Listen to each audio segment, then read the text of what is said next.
И откако ќе одговориш на сите прашања како поминавте, кај бевте, шо бевте и зошто, што преследно? Почна пазарење, брат. Оти пред да се оди на одмор се знае се празни фрижидерот. Чистка. Не сме ништо да не се расипи нешто ка. Евентуално некоја теглајвара која чуваш во фрижидерот. Пошто то нема смрт. Така што сакал некел ти, ќе мораш да на пазари. И така би да ти кажам право, се вративме од одмор, првото нешто што направив другиот ден беше на пазарење. И само што влегов во првиот маркет, одма слушнав еден така милозвучен глас што ме потсети на една тема што си ја правиме муавет секое лето, а тоа е гласот на диаспората. Ехото на Стара Македонија. Гласот што дури гледам и политиките го барат. И би навлегол и на таа тема, мај, да не влегвам. Оти во скроз друг правец ке фати емисија. Вака ќе си ја тераме по наши. Божи, ајде бате, пуштај шпица и ојме.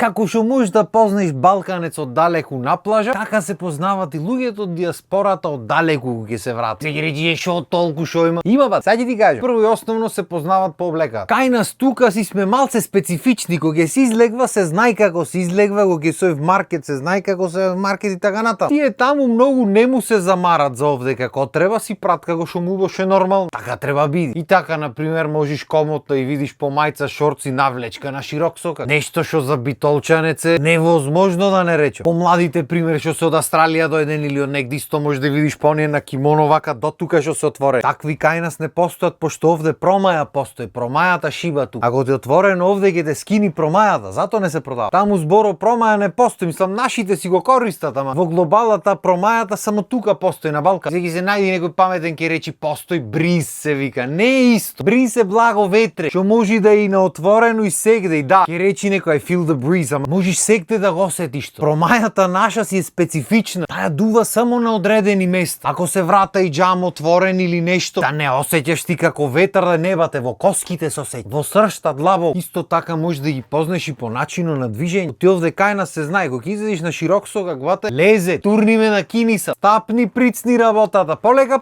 И ако видиш некој облечен или предотеран или недоволно дотеран и брза малку, не е од тука. Пошто нема за кај се брза. Остај ти таму во свето што е времето пари. Тука нема време кај нас. Не постои време. И то дотервањето треба биш дотеран, ама дотеран на одреден начин. Не да си нешто предотеран премногу или така по мајчи издезен како. Има одредени параметри. Ај седиш озбој, оти што ќе речи народ. Му било гајле на луѓето што дојдени од негде што ќе речи народ, ама нема врска. Исто така пример ќе ги видиш лаба вода, не стегнати, не надуени, недосредени, без замарање, а вам одат на улица биди виден. Кај што нели треба го подсобериш стомако малце да се поднамести, да се прешминкаш, се треба. Немаш ти туку така по широк сок. За можеш, ама знаеш како? Кој те праши? Исто пример во маркетите. Пошто спомнав на почеток, да не речи да и заборај. Како ќе познаеш дека некој од странство в маркет. Многу лесно брат, ако влезиш после 1 сат во жешкото или поручек некое време, сите повозрасни луѓе што ќе видиш внатре не се од кај нас возрастните се знае. Станват од Сава или одат на пазарват, мош ки фати жешкото, ама до тука негде се прибират, и после треба ручек, треба ракиче, салатиче, треба не може тој така да излегва после евентуално до кладилница негде, на пиво, до комши, на кафе, тука да не мора да се вози во околината, оти веќе некој ракич има мана. И нормално во жешкото не се излегва. Јарно, ама за луѓе што се дојдени од кај што свети сонце секој ден, ова жешко нашето многу немумен. Баш кога тие си знат во маркетите ерконо работи, еркондишен бате, надвор пекол, натре каме. Комбинација срце фуда. Ќе си влезат, ќе си се прошетат малце, ем дома да не дува ерконо џабе, ем ќе си на пазарот што му треба свежо. Јако ми е што порано на пример идеа луѓето и не правеа многу успоредби со цените, ти знаеа дека се е поевтино кај нас. Арно, ама денешно време и не е баш така. И затоа многу често по маркетите може да чуе скапо. Ова кај нас е толку. Зошто е скапо? И ние се прашуваме истото нешто, госпожа, ама ете, никој не дава одговор. Цените одат упорно нагоре, платата останува иста. Пошто знаеш како? Кој те праша? Што демек поскапи животи ти треба плата поголема зема? Демек фамилија нешто? Кој те прашва бе бат? Чинјарна го не биди здрав и жив. Си ги помош чарето си го најдиш негде. Седиш озбор. Кој рече дека треба задоволен да биде? Кој рече дека треба ти стигнува да снаоѓај се таму? Како ќе се осеќаш жив иначе треба се снаоѓај? Седиш озбор. Ти кога на странците шуда тука му е скап. Со нивниот стандард и плати и пензии. Што да речиме ние? Нарно, кој те праша? Исто така многу често си зборат на Вибер на Инстаграм за се разберат со тие што се дома останати што сакат да му купат. Јогурт грчки, ти грчки, македонски ќе ти купам. Што му фали? Мрсен јогурт е. Ти во право е жена. Ако јаиш, јај. Шовилото на одмор дојден се ќе пазиме. Лавај си ја душата. И за муавето ги испадни 7 прислушкувам луѓе, ама ствар скроз случајно се годи овие муавети да ги чујам. Стално барам нешто по рафто и не можам да видам и го слушам од негде од позади муавет. И следниот муавет е еден од пред 2 години бев неја, па токо што беше тако. Уште го прат. Како? Стрикот и со колата креш направи, во дупките влезе. Еве го без кола сега. Шо е ова пато не направи? 2 years, 2 години еден пат. Да ти одиш да потапшаш порамо, речиш госпожа, уште 20 години нема го направи. Иш имат заборавено некои луѓе оти се заминати од државата. Сам не викам дека тој е одговор. Напротив, треба сме сите тука и да ги решаваме работите, ама там да речам ги разбира. Никој не заминва, оти многу му било убо на душа. Обично луѓето заминват заради тоа што немат друг излез. Гледат да си го најдат чарето, да си го подобрат живот. Исто на пример кога си дојдат особено помладите од негде од странство, нормално дека сакат да излезат и малце да почувствуваат ноќниот живот во град. И како ќе познаеш кои луѓе не се од тука во клуб или во кафе? Многу лесно е. Прво и основно по фаците. Буквално друг израз на лица имат луѓе што се негде странство живеени и луѓе што се тука живеени, што е нормално. Поинаков му е ставот, држењето му е поинакво. Друга работа ги познаеш пошто прв пат ги гледа. Градоите кај нас тие се ват. Луѓето тие. Ако си од Битола ги знаеш 90% од луѓето, ако не знаеш ти, тој до тебе ги знае останатите 10. Ако никој не ги знаете кои се луѓето, не се од тука. Трета работа и можда најочигледна како ги позна. Сите келнери околу нив се вртат, брат. Како муви на сладко ќе речи. А видат некој чујат таков милозвучен диаспорски глас во близина тука, ват. Оти ќе речи, те луѓето во странство имат навика, имат култура да го испочитуваат тој што ги служи, да го почаст. Не дека ние немаме таква култура, ма балканците обично частат кога фатат в кладилница или платат ако ќе дојде или кога ќе сакат нешто или треба да има причина туку, така ретко кој да. А во развиените држави во светот тоа е обичај. И нормално и да сум таму и јас ќе да послужам. Кој да послужам другар ми што ќе ми седи намазаш и ќе ми пие кафиња на моја сметка. Што ако не му даеш утре кафе ќе ти се налјути? Ако пие кафе цел век без пари? Никогаш нема задоволен да биде дека секој ден го части. Уште и мана ќе ти најде. Ај па ти синкиро твојот џеб ме части. Уште и крив му си. Исто така го седниш на кафе, можеш и по движењето да ги познаеш. Пошто на пример ние кога се движиме по широк сокак, не знам зошто, особено младите. Ако се 10 души излезени, 10 души еден до еден се вака нареден. Како фалангата на Александар. Ше копијата му фалат, а еден до еден нареден и мислиш нивниот пат. Странците небитно колку се, по двајца, по тројца се обич. Еден за друг ќе си одат, ќе си гледа. Пошто нормално гужви има, треба сите да поминат. Не можеш ти 10 души вака наредени и се туркат низ луѓе директ. Битно формацијата да не се раси. Шо ќе беше то ген терање се. Исто така кога ќе дојдат странците се излекват фамилиарно веќе и видиш мајката, таткото, децата, возрастни, внуци ако има, сите комплет излезени. Ке ти излезел битолчан со мама и со тато или со некој ќе ти шетале заедно секој ден. Шанса не, то може еднаш некогаш ако има некој настан или ако прат некој ручек битен, па тука негде. Тинејџерка битолски ќе ти излезат со мама со тато по широк сокак. Шанса не. Ништо нема да излезат, уште ќе му се развика. А оди бега не ме срами. Како можеш бе родители да те срама? Сам добро, аз разбирам дека има родители што стварно можат да те усрамат во јавност, ама да си стално усрамен од родителите, малце ми чуден концепт, ама добро. Ќе го дочекам и јас деново ми речи Адам, ај тато оди или пред мене или зад мене, не ми се мавтај тука, а тоа ќе видам. И мислам дека доста е за денес. Благодарности до милозвучниот глас на диаспората што ни дава вакви убави материјали за зборање. Благодарности до вас што не гледате, останете си на програмата, ние се гледаме наредна епизода. Поздрав и имајте убав ден.